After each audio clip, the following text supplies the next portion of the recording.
One of the great privileges of this trip was to have the great colleague and friendship of Angela Matthews with us. She was my chaperone, and I hers. We traded off. And it was a great opportunity for our students to get to know the Director of Development at the university in a different way, on the dance floor. So thank you, Angela. It was indeed my great privilege to be a traveling partner with your wonderful chamber singers and with you, Dan. Thank you. Wally and Meredith Bristow-Stevens have told me on a number of occasions that they're engaged with Plymouth State University as donors for two reasons. First, because of what it did for them and the successes they've experienced in their lives. Wally credits people like Judge Ernst and Norton Bagley with getting him well prepared for life. Second, because, in Wally's words, Plymouth State University continues to generate a great product. In 2002, Wally helped to organize the first Boston chapter holiday event, and he hosted Plymouth State Chamber Singers. Those in attendance could not have imagined or expected a more extraordinary experience. Wally and Meredith have been committed to Plymouth State University ever since, and we're delighted that Dan, Dr. Perkins, was named the first Bristow-Stevens professor. Some other observations I'd like to share with you about our travels. I was so impressed by how warmly we were greeted everywhere we went. The Vietnamese people couldn't have been happier to see Americans, which for me, as someone who grew up in the 1960s, it was both puzzling and wonderful. They were kind and gentle and gracious hosts, always making sure we had fruit and water and local delicacies, presenting flowers to the performers. And our chamber singers likewise impressed and delighted their audiences everywhere. We can take great pride in knowing that our students were the consummate ambassadors for Plymouth State University and even for the United States. It gives me chills to remember and think about it. They behaved with maturity and grace in every interaction with the Vietnamese people. It was a bit amusing, as you can see from the slides, and easy to pick out our students in every crowd. They towered a full head and shoulders above their age mates. The people that you saw in those pictures were their age, 21 and 22 years old. Their concerts that were happened, both scheduled and impromptu. It got to the point where I began to feel that I was traveling with my personal live iPod. I could turn and say, "Sing, choir, sing." They just break into song for me. It's a pretty dramatic way to travel around the world. And actually, what better way to become part of a culture than through the arts and music? It was just an inspiration. I was so lucky to be there. Finally, I wish you all could have been there with me at the top of Titov Hill Beach, Beach Hill in Halong Bay. The sun was setting, and first our chamber singers sang Lonesome Grove. There was a little pavilion at the top of this hill, and it was absolutely spectacular. The other hikers, about a dozen, applauded and expressed their appreciation in their own language. Some stuck around to see if there would be more music.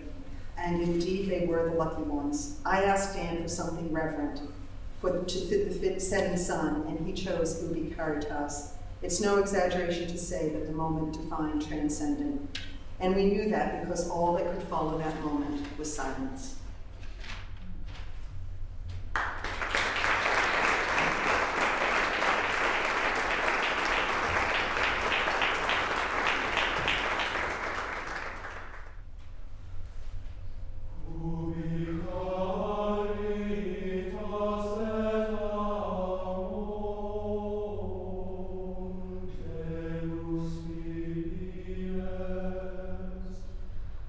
Ubi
opportunity to sing with the Vietnam National Opera and Ballet Choir, an orchestra of which Dr. Perkins is the principal guest conductor.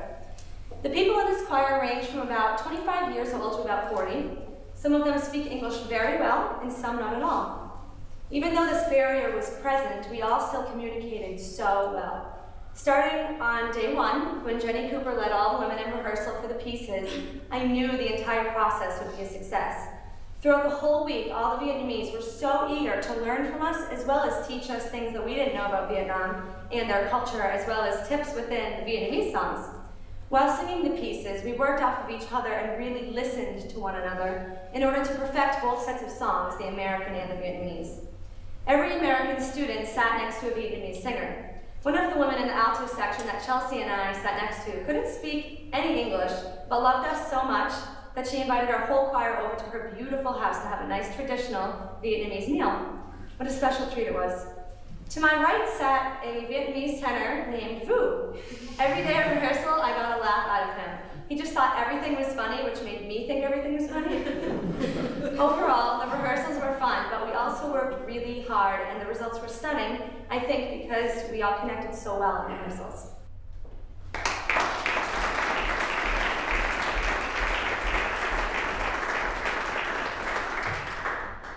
Going to the Taylors is something that all of us in chamber singers have been excited about since we first heard that we could get professional performance clothing custom made in Vietnam.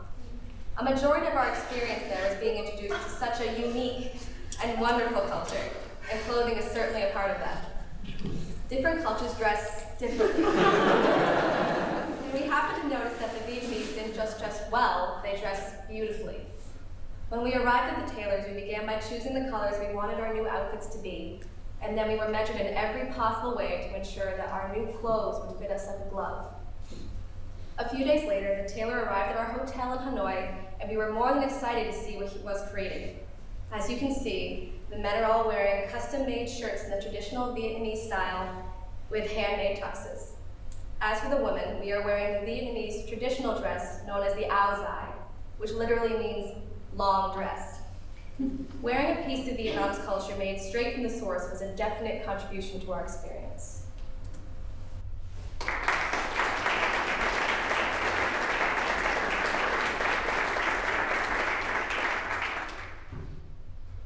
Music is a universal language.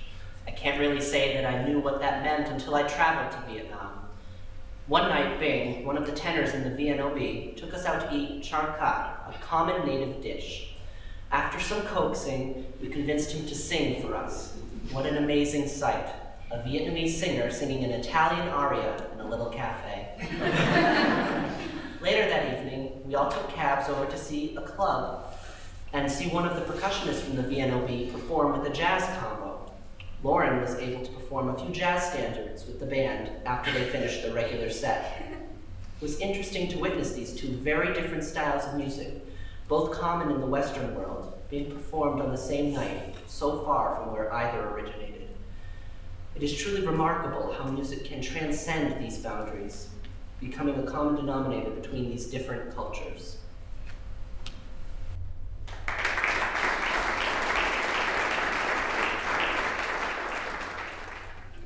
The Hanoi University of Culture is unlike any school in the US.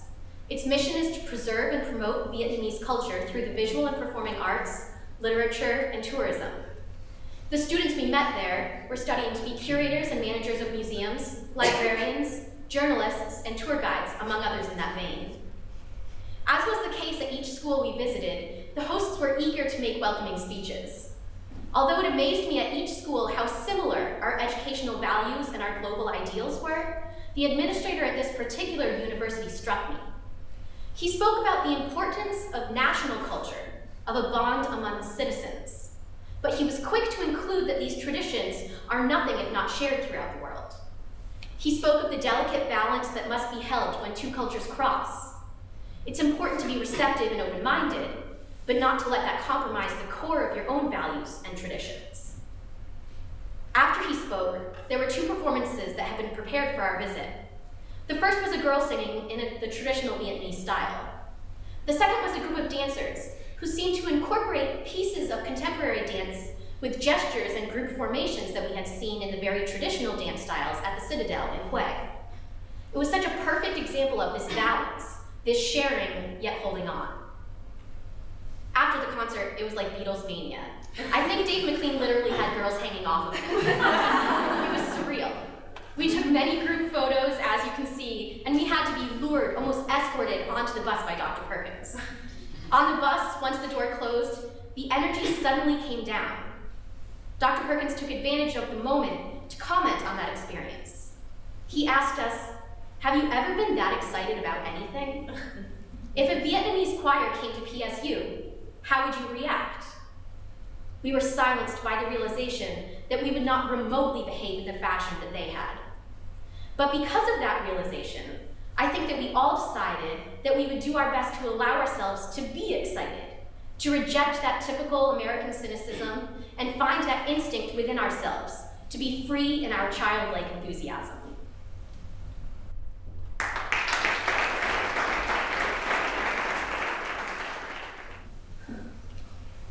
The exchange between the Vietnamese children's choir and the chamber singers was important to me as a future music educator for many reasons. First of all, it was exciting to see how well-behaved a group of 5 through 16-year-olds could be in front of an audience. It also showed me how folk music is an essential part of Vietnamese culture early in life. There was also a special moment when the children sang "This Little Light of Mine" in 2-part harmony in English. Not only was it amazing to hear them singing in English at such a young age, but it was great to see the song Dr. Perkins taught to the group a few years ago still being sung today. Another great part of the evening was watching the enthusiasm radiating from Mr. Hai, the VNOB's director, who set up this exchange for us. He truly is the definition of a humble person. He does so much for so many people and does not expect recognition. He's just happy to be doing what he's doing. He was an incredible person to get to know during our week in Hanoi. This exchange as a whole gave me a new perspective and new excitement to teach music to a younger generation, something I'd never thought about until I got back from this trip.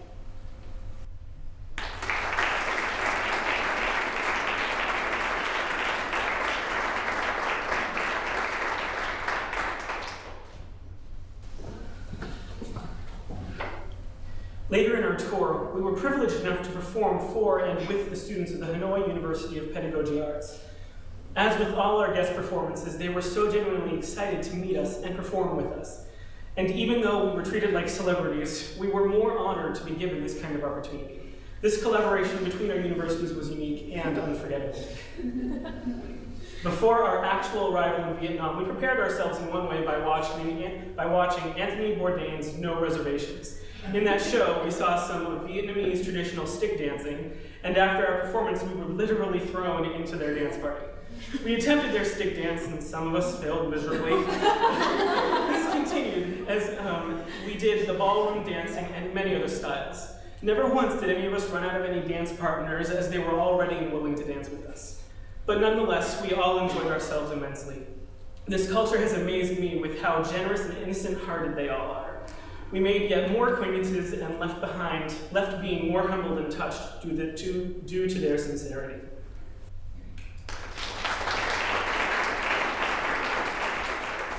On the final Sunday of our tour, we accepted the lunch invite by Tien, a woman in the VNOB choir whom we had gotten to know through the course of our week in Hanoi. Being an American, I had no idea what to expect, but upon our arrival, we were greeted with a gorgeous display of food and friendly faces. The hospitality they had for us was just amazing. There really are no words to describe it. At the end of our visit, they sang us a song, something to the extent of, "Don't ever leave, stay here." As the beautiful melody filled the room, it occurred to me that we had built lasting relationships with many of these people who are not all that different from us. They like to laugh, flirt, party, and just enjoy life, but they do so with a genuineness that is so rare and different from Americans. I'm sure that every one of us will treasure each moment that we got to be a part of that.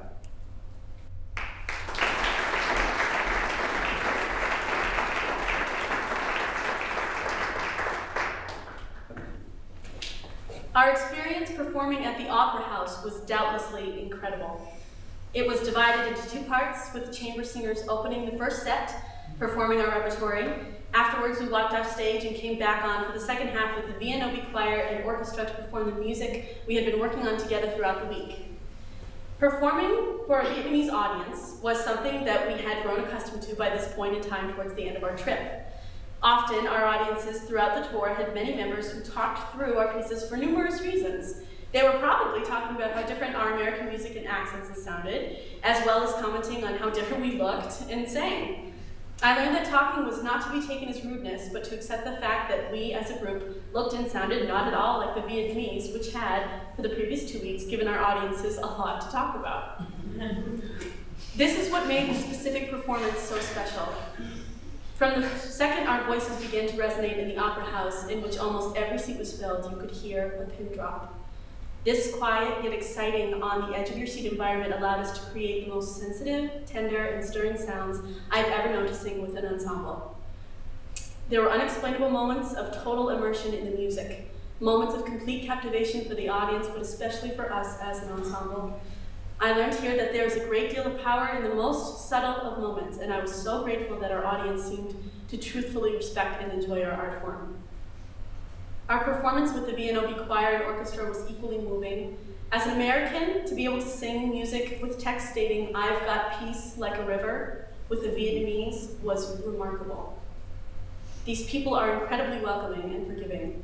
Many times throughout our performance, I still could not believe I was in Vietnam singing with such an understanding culture in such a beautiful country where I never once felt threatened, and that regardless of race, language, or wars past, we could communicate together and create not only a touching performance, but a lifelong appreciation for one another through the power that connected us through our music.